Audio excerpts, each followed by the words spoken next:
askan wi dañ di wax ak ñoom gis nga projet ak lu mu pertinent bu askan wi xamut tàmbale ba ak njeexital ba pertinence bi du mun a génn il faut que les gens di ñu explication dafa baax parce que dafay tax population bi bu comprendre rek accompagner la surtout et li ñuy def ci déguerpissement yi ak désengorgement yi population bi bañuñu ko de mais dañu dul comprendre mais bu ñu comprendre dañuy adhérer Marieta ku nekk da ngaa bëgg lu baax ku nekk da ngaa bëgg lu baax mais souvent ñun li ñuy def mooy dañuy nekk ci benn chantier on n'explique pas su ko defee pour population bi approprier ko day tardé ba nga xam ne projet bi du aboutir mais boo expliquer population bi comprendre rek dañuy adhérer parce que fi mu nekk nii nag dafa am loo xam dafa am ci Sénégal mooy la majorité des Sénégalais ils veulent que Sénégal changer Sénégal boobu changer nag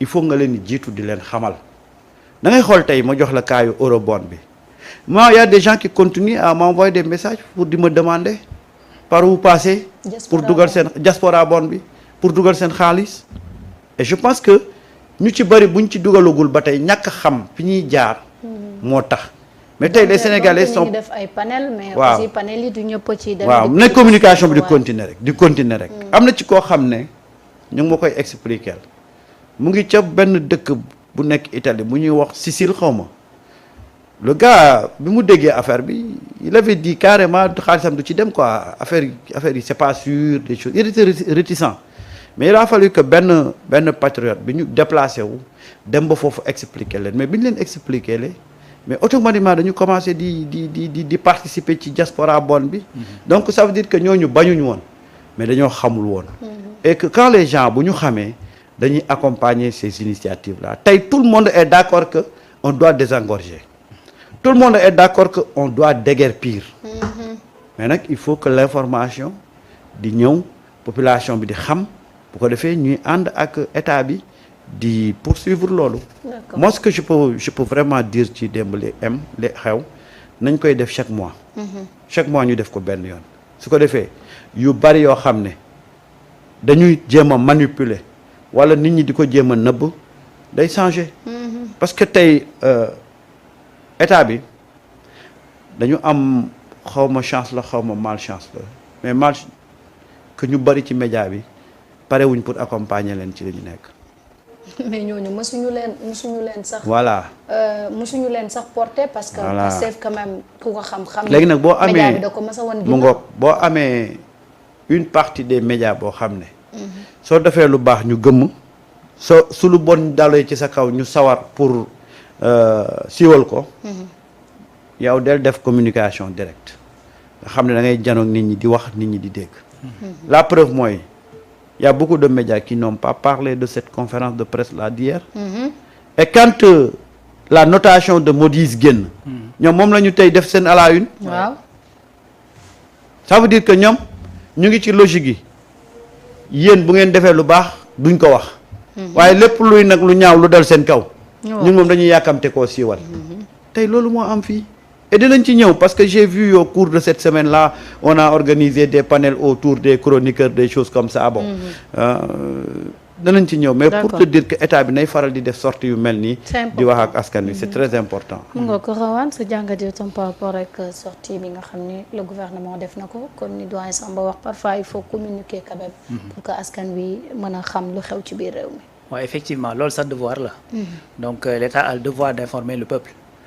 droit constitutionnel la ba tey même ñun ñu nekk ci média bi dañ lay wax ne la li ngay def mission de service public la donc ni nga xamante ne noonu la ñu amee droit xam noonu la état amee devoir di xamal peuple am man nag jàpp naa ni ñi fi nekk responsable yi fi ne ñi ngi dox ci loolu parce que déjà en plus di jéem a communiquer gis nga defal nañ la loi boo xamante ne dañ la même man su ma communiquer wul ñëwal laaj ma l'accès à l'information très bien et j'ai l'obligation de répondre donc loolu je pense que ay effort la yoo xamante ni ngi dox jëm ci loolu nga xam ne moom nga warloog askan bi di ko expliquer li mu la denk da nga koy doxal fan nga ci toll ak lan nga ci nar donc loolu mooy exercice bi nga xamante ne moo xew démb muy quelque chose boo xamante ni il faut vraiment saluer et puis saluer l'initiative bi nga xamante ni moom la Marie-Rose def donc muy marqué aussi empreinte am elle a été excellente. Voilà donc muy marqué empreinte am gis nga déjà même ni muy restituer léegi conseil des ministres tu vois am na changement def na ci effectivement sa touche parce que barab nag buñ la ko dénkee boo ñëwee di nga fa fekk lu baax loo xam ne da ngay consolider di nga fa fekk lu tane looy améliorer mais di nga fa fekk loo xamante ne da nga koy dindi mais également di nga indi lu yees loo xamante ne sa innovation lay doon sa touche bu bees te je pense que li xew démb innovation la ça a permis ñu bari comprendre Cheikh Tidiane Dièye par exemple ban ambition la am pour Touba ak nan la ko fas yéene liggéey parce que quand il te dit que nii def nañ cartographie Touba pour xool zone yi nga xam ne dafa am ay pente ngir mën a fexe utiliser ko pour jaarale fa ndox yi nga xamante ni dañuy ëpp bu tawee pour capter ko foo xamante ni dañ koy def après ay lac artificiel liggéey ci ak OLAC ak yu ni mel pour développer autour l'agriculture et puis pisciculture beeg ñoom it seen xam nga loolu c'est assez ingénieux et puis xalaat bu baax la donc boo demee fekk ñi dëkk ci yoon yooyu ba tout simplement da nga leen di yëkkati yóbbu leen ci yoon yi nga xamante ni ndox du fa jaar n'est-ce pas donc loolu mu leeral ko démb et puis c'est très bien Bakel affaire dig yi ñu fay tabax zone marécageuse yi nga xamante ni bu ndox mi ñëwee dañ koy mën a utiliser di fa bàyyi ak yu ni mel yooyu yëpp profité na leeral ko de même que Girassi mi nga xamante ni également lu jëm ci wàllu école beeg yooyu mu leeral ci lu bare donc l'exercice vraiment man je pense que c'était un bon exercice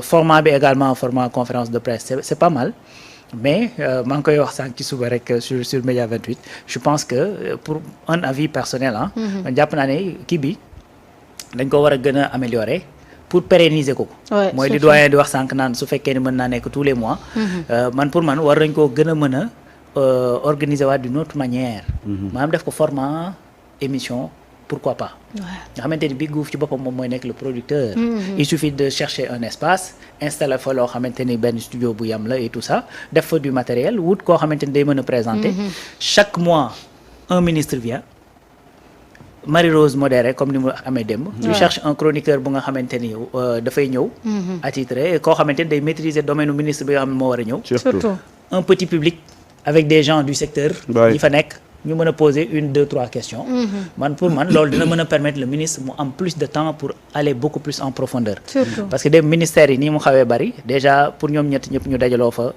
finalement sax mujjul nekk parce que ministre de l'intérieur mujjul ñëw Cheikh Tidiane Dièye gis nga dafa présenter après bouger parce que dañoo xat affaire yi dafa ils ont beaucoup de boulot donc booy def chaque mois nga indi peut-être benn ministre boo xamante ne ak ministère mi ngi def actualité mu ñëw approfondir dem au fond des choses mais que chaque semaine nga indi un de ses directeurs kenn ku nekk ci ministère ba et cetera mu ñëw leeral ci fi ñu toll ci liggéey bi man yaakaar naa ni loolu dina ko mën a permettre mu pérenniser wu et que tout le temps gars yi di nekk scotché à la bonne information à l'information officielle en vérité parce que vidéo moo gën a efficace pour passer une information que ay texte ak ay communiqué parce que loolu du ñëpp koy lire n'est-ce pas donc da nga koy def certes mais da nga koy dolli effectivement lu mel noonu man jàpp naa ni vraiment l'initiative est louable c'est à saluer et il faut que ñu fexe def ay mécanismes yu ñu ko pérenniser ba à chaque fois ministres yi kilifa yi dinañ mën a génn waxtaan ak askan wi wax leen réellement li nga xamante ni moom mooy la bonne information. c'est important mooy li ngay wax rek.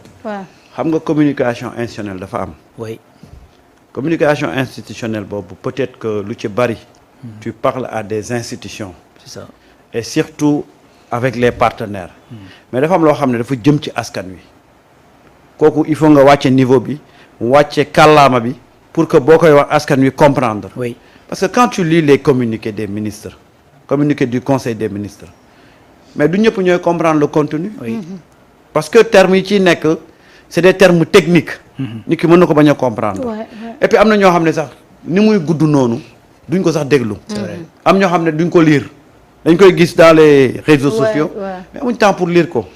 alors à travers benn conférence de presse bu gàtt ci kàllaama yu leer di nga expliquer fi état bi toll. ak la pertinence des programmes yi ñuy teg en place tey on a commencé à manipuler sur le cas de Touba. mais il a fallu que Cheikh Tidiane Dièye génn démb. pour régler 2 mois de polémique et de manipulation. c'est vrai sortem bi démb rek. régler na loolu. parce que lu nekk gars yi wax nañ ko fi. état bi dañoo seetaan Touba. état bi deful benn effort Touba. état bi mu ngi nii di xool population bi ñuy nekk ci biir ndox mi di am ay jafe-jafe mais démb ku ko dégg mais di nga comprendre ne non seulement état bi mu ngi jàppale mu ngi jéem a xool nu muy régler situation bi mais mu ngi projeté ci avenir boo xam ne duñu fa yeggee mais on va plus vivre ça. Exactement. Parce que nag ñun dañu mos a tegal ay solutions de circonstance. Ouais. te alors que ay problème inondation du ay solutions de circonstance. c'est des solutions à long terme yoo xam ne da nga koy def. mais da ngay dafay jaaree fa régler le problème des inondations à Touba. et nous l'avons dit ici on a dit que le Touba mérite un programme boo xam ne. dañ fay jóge ne non dootul amati inondation. c'est vrai. Malheureusement il y a eu des programmes qui ont bouffé des milliards. mais damal xool dans quelles conditions. et comment ces programmes ont été exécutés. gars yi dañu coob morning bi ñëw toog taf yëngal fii sotti fii suuf sotti fee xeer daal di taxaw présenter la un programme à coût de milliards. parce que li ñu wax ci milliards bu duggoon Touba. oui kon tey du ñu am problème yi ñu am à Touba. tout à fait. mais malheureusement dugg fa xaaj-xaajaat bi defuñ ko fa. tey boo gisee ce qui se passe à Touba tu as l'impression que ci pouvoir bi le problème mu Touba juddu. tu as l'impression que ci pouvoir bi ci le problème mu Touba juddu. alors que le problème Touba a été toujours comme ça. mais malheureusement on n'a jamais trouvé de solution wala des solutions de circonstance la ñu doon def taf yëngal. léegi nag il faut que muy askan wi muy autorité ñoo xam ne le problème de Touba c'est pas des problèmes yoo xam ne da ngay ñëw rek def taf yëngal. s'il faut faire bouger des populations. mais il faut le faire. Oui. s'il faut éliminer des quartiers il faut le faire. parce que nag le problème de Touba c'est lié à benn habitation boo xam ne nit ñi fa ñu dëkk waruñu fa dëkk. c'est ça te foofu sax je pense que pour régler ko c'est plus simple. parce que Touba ci ndigal lay dox. tey boo ñëwoon dem ci xalif bi tegal ko un plan clair que ni lii il faut mu bouger c'est-à-dire il suffit mu joxe ndigal xam nga bokkul ak Dakar nga xamante ne ku ne day jóg teg droit am sur la table. donc de ce fait dans ce cas pour bu fekkee da nga war a déplacer nit ñi Touba moo gën a yomb. que bu fekkee ni ci beneen zone la. beneen affaire aussi mooy xam nga Touba c'est benchmark la bu am solo. c'est-à-dire tu réussis Touba maanaam ci saa si da ngay engranger expertise boo xamante ni daanaka feneen du la jàngal. déedéet. daanaka feneen parce que ni Touba di développer sur le plan démographique sur le plan économique par exemple. sur le plan même ci li jëm ci wàllu aménagement.